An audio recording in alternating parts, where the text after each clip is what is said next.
गजपति जिला पारलाखेमुंडी पुलिस पक्षरु साधारण स्थान में मद्यपान और असामाजिक कार्यकलाप विरोध में चली स्वतंत्र अभियान जारी रही।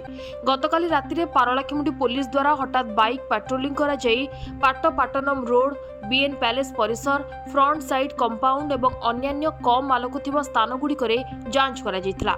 जांच समय किछि युवक दलबद्ध भावे बसी मद्यपान करुथिबा देखा जायतिला। प्राय 10 जन व्यक्ति को चिन्हट करा जाई सेमानकर परिचय जांच करा जायतिला।